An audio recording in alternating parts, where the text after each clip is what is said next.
Can you just offer your thoughts, Mark, on the last 18 games and maybe the last year as a whole? Well, the last year obviously was a difficult year, I think, for our organization, but in some ways it was a real awakening maybe of our organization as well, because you've had the worst of the worst probably, and I thought you saw a lot of what the future has in store. You know, it's always a little bittersweet when you're talking at the end of the year, because you can't help but look at a season where you finished 31st and say, boy, there's a lot of things that didn't go the way that we expected. But on the other side of it, I think we all have the responsibility, myself included, to emphasize the things that did go right. And there were a lot of things that went right this year. We saw a lot of players reignite their careers. You know, I think of some of the older players that played extremely well here. You know, I think of Zach Smith, and from going from a guy that was put on waivers to a guy at the end of the year who was one of our best leaders. I thought that was extremely pleasing. You know, I look at a guy like Mark Borowiecki, and you know, from a lot of the things that happened with him this year, just how he really solidified himself as one of the true leaders of this team, and a guy that's going to be a big part of just the way things are done in Ottawa for the foreseeable future. I think you look at a guy like Anthony Duclair and the resurgence that he had coming here. Those are positives. Obviously, some of the rookies, you know, there's so many good stories there. You can't end without talking about Brady Tkachuk and how well he played, and the kind of season that he had. At the start of the season, wondering just how he's going to play, and at the end of the season, seeing, you know, that he's was arguably our best player at the end of the season, and that's remarkable for a 19-year-old. We had you know, great seasons and you can see the future of where this team is going when you look at some of the defensemen that we've got. Offensively, this is as talented a group as I've ever seen, you know, led by Thomas Chabot on defense. The youngster Brandstrom is a really exciting player, and even though we only saw him a couple of games, I mean, I'm so excited about what he has in store for him. Christian Wolanin as well, and again, I think you look at the other rookie forwards. There's a lot of guys there that you weren't sure how they were going to be, but now we know that Colin White's going to be a top player in the league. We know Rudy Balcers can play. We believe that some of the players that are playing in Belleville are going to be big parts of the future. So while, yes, when you're looking at a season, you have to acknowledge that 31st place is unacceptable. 31st place is not where you want to be. But at the same time, you got to look and you say, what are the positives that were involved with this season? And you don't have to look very far to see them. We had a lot of young players come into the lineup, and a lot of them have shown that the future is something that is brighter, and that there is definitely hope on the horizon. What has to be the on-ice focus, the main on-ice focus starting in September? Well, I think it's all about compete now in the National Hockey League.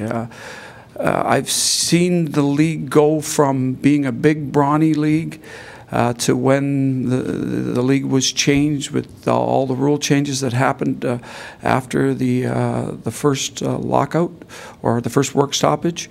So the game really opened up, and you know, I think there's the league is constantly evolving, and now it's a league there where it is about speed. But I believe it's moving in a direction of speed and competitiveness. So players that have the element of speed and they have the element of competitiveness to go with them, that's the winning combination. And you know, for you to be successful, you've got to have large amounts of both. And, you know, looking at where we stand in terms of those types of assets, we've got a lot of guys that aren't even close to reaching their best potential yet, and their best potential is pretty exciting. So, you know, we want to capitalize on the excitement of the youth that we've got, but the focus will be on being competitive and playing the game with the edge that comes from being competitive. I would also say that, you know, the one thing that doesn't change in this league is that goaltending is important. And the second thing that kind of goes along with that is that all the best teams have great defensive records. And where we stand right now, that's the area that has to improve the most.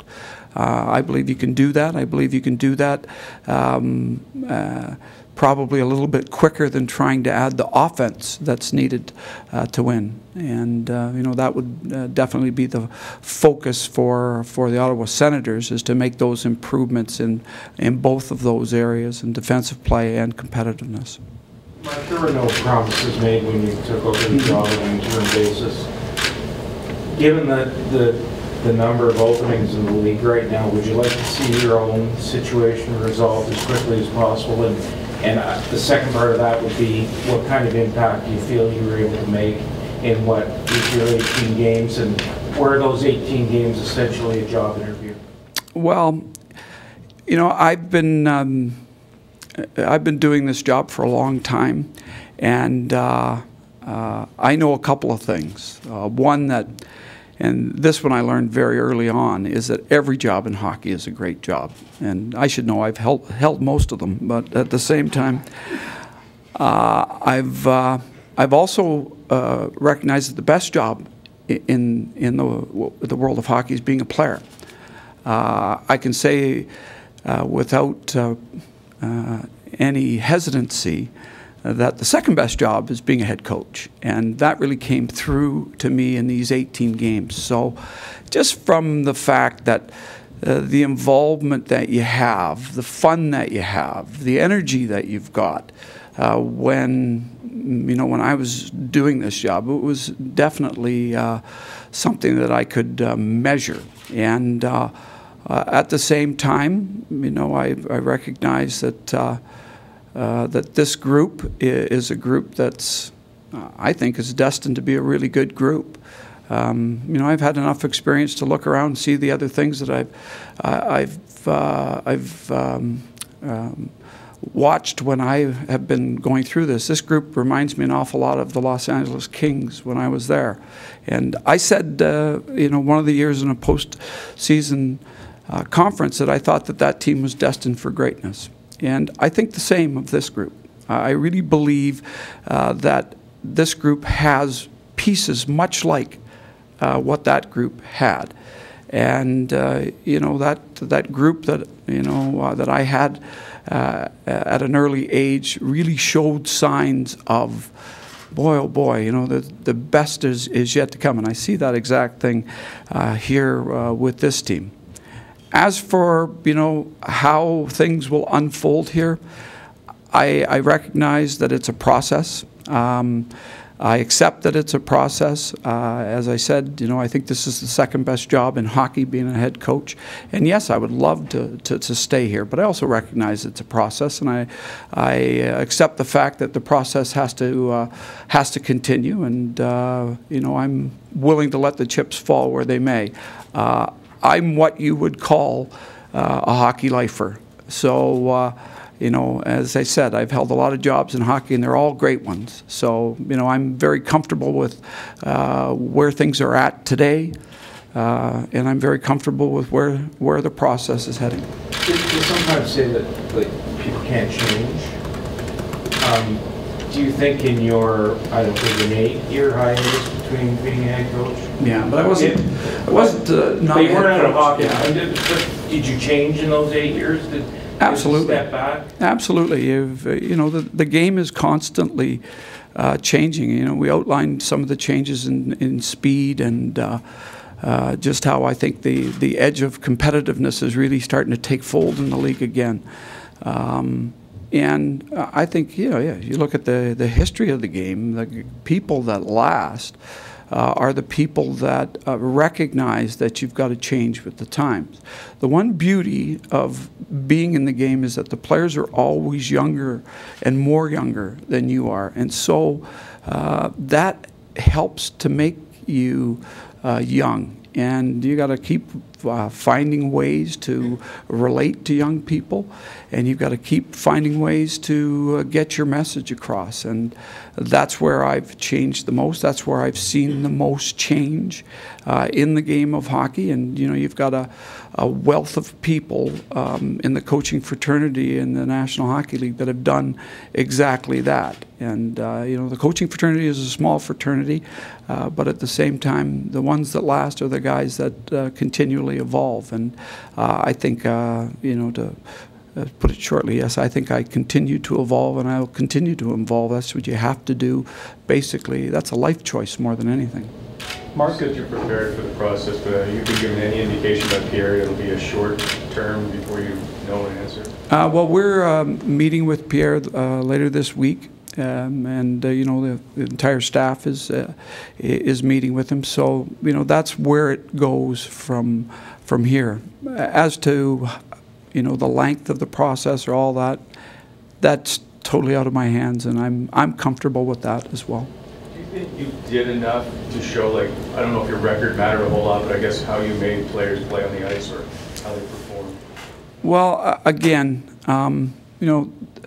I really enjoyed doing these press conferences. It has been a fun part of it, and I think my maturity has allowed me to recognize that sometimes you got to answer difficult questions, and the most difficult questions, honestly, for me, are the ones that are personal and that I can't deflect off to the players. So, having said that, I'm not comfortable, trying to campaign or do those sorts of things in front of you. And I understand the need for you to ask those questions, but all of the other parts of it are, they're in other people's control, and they are hypothetical. And I've learned long ago, don't answer hypothetical questions. Just try and stay in the present. And that's what I want to continue to do. I'm very, very pleased I got the opportunity to do this at the end of the season. I thought it was a ton of fun. And I really enjoyed, more than anything, seeing the players, how they took hold of this team. And that's what happened. They took hold of the team, and it was older players and younger players and players in between that just accepted what it was. They took more responsibility, and I thought that if everybody thought we played a little bit better, that's great. I mean, that's important. Ultimately, you have to look at yourself in the mirror and say, hey, did I do what I could to help the team along? And I know our coaching staff got filled with a lot of good people, and even though we're in 31st place, there's a lot of talent on the group of coaches that we've got. You've heard me speak a lot about the future of where Chris Kelly could possibly go, but the penalty kill was so good this year from basically the quarter pole mark to the end of the year. We made a huge improvement in that area. Our power play was good right from the start of the year, and that was decent. Obviously, we need to work on the defensive side of it, but I think that there's a lot of talent here within the coaching staff. I really liked the job that Pierre Grew did with all of the goaltending people that we've had, and we had a lot this year. So, the future is very hard to predict. My mother used to always tell me, like, things work out. And I have that kind of philosophy as well. Like, they work out, and where it leads you, you just have to accept that it's going to be that way. And I'm strong enough to accept that. Marc, when you took over late, that you couldn't change really the systems or anything like that, but when you talked to Pierre, what would you say about reducing the 301 goals allowed over the course of the season? You were in charge of the defense at the start of the year. Yeah. Well, I'd say that it's definitely a priority, that you can't even think about being a playoff team unless you get that number down significantly. And you've got to think about ways that you can get it down significantly. And you know, there's a lot of room for improvement in our defensive play, for sure. And I think there's also room for improvement on our competitiveness. I think there's going to be a natural improvement because we've got an influx of youth and talented youth. So that's always the best kind of improvement because it keeps getting better, as we've seen this year. On the other side of it, you know, you're hoping that every aspect of improvement can be looked at, whether that's, you know, practice habits, whether it's style of play, the changes that you can make in that area to hopefully give you a better standing, and you know, all those things, but along with just everybody buying in. I think those are the important areas that will need to be improved, and that's obviously that where we'll be heading. And I'm sure no matter who's sitting here, the emphasis will be on those aspects. All right. I think we're pretty going for one more person. Would you like to see some of these guys, like certainly some of the young guys, continue their season at the World Championships? I think that you know, it's a very personal choice for players.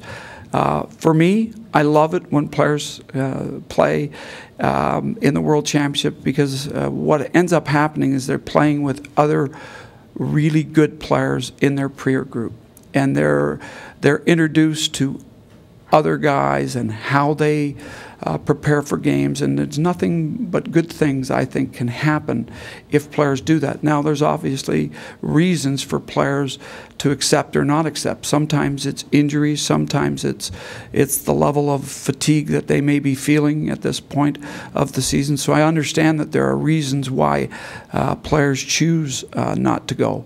But for the most part, if you get the opportunity, I like the fact that you're going to gain just more experiences, and it is experiences that help you grow. Okay. Thank you, everybody.